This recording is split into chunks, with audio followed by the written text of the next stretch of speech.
Hello, I'm the Glittery Rebbitzin, and now it's time for Drag Torah! Yay! Parsha Noah!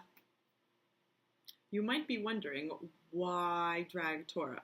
Well, to review, drag because it's a beautiful art form. I'm not trying to be more beautiful, I'm trying to be a work of art. And also, it's an art form that in the gender performance, it problematizes gender, right? It challenges gender norms in its over-the-top nature, in its performance. It brings us to question what it really means to be female or male or anything or what. So honestly, in my mind, drag is holy work, and it is beautiful and true and fantastic. And also, why Torah? I'm Jewish. I'm married to a rabbi. Let's move on. Like, Torah is how I talk to God, and Torah is problematic in a lot of gender ways, and so I think it's really a wonderful thing to reframe things in terms of feminism and to center the female experience in Torah and also to sort of like poke at it. So here we are, poking at the Torah. Yay! Here we go!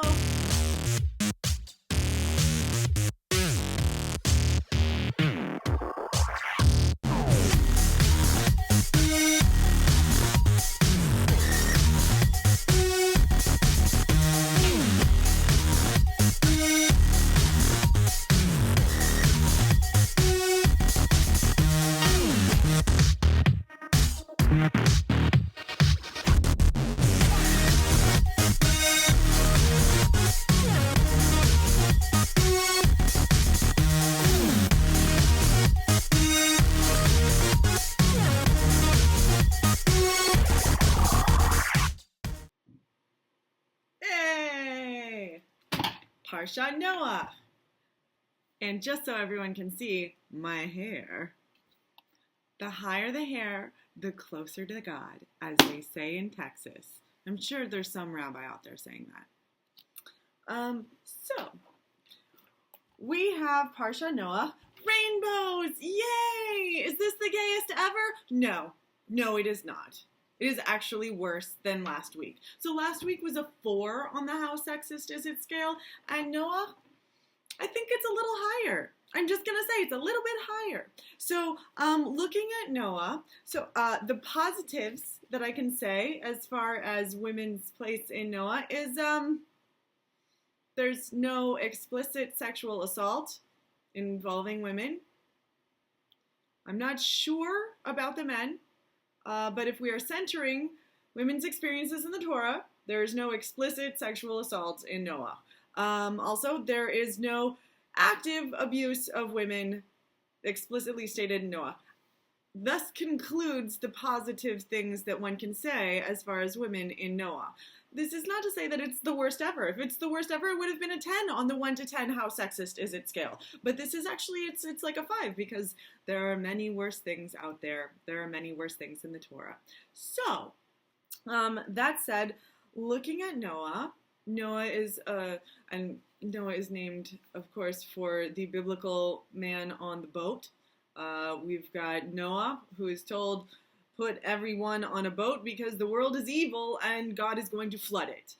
The world's evilness is given something like corruption. It's a little bit vague. It's talking about corruption and the flesh. It's never really spelled out, and I'm not sure. I'm not sure what that means.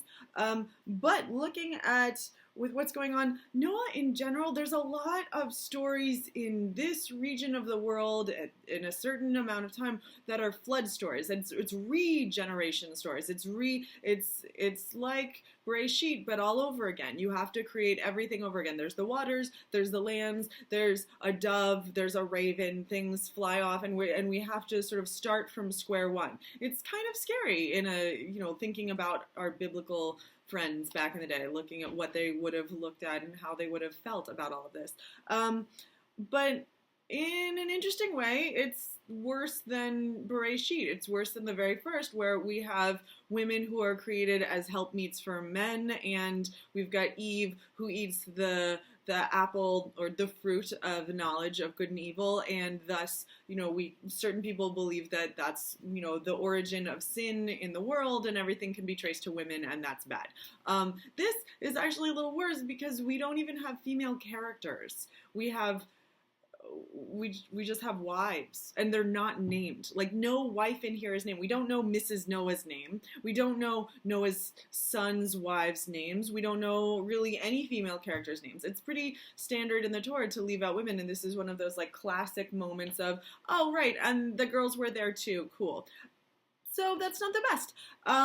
Also, there's this interesting sexual weirdness that it's not clearly explained what's going on, but once Noah and his family finish being on the boat and the waters subside and they have to start the world all over again, you've got Noah's sons. There are 3 of them, and the youngest is Ham, ironically, for people who don't eat pigs. And Ham gets himself and all of his descendants into trouble for a really confusing offense. It doesn't make a lot of sense, because what happened was, it seems like Ham just stumbled upon seeing his father naked and then ran outside and told his brothers, yo, dad's naked. And his brothers were shocked and upset, and then they covered their father's naked body because Noah was drunk. It's not that Noah gets in trouble for being drunk and exposing himself to his son.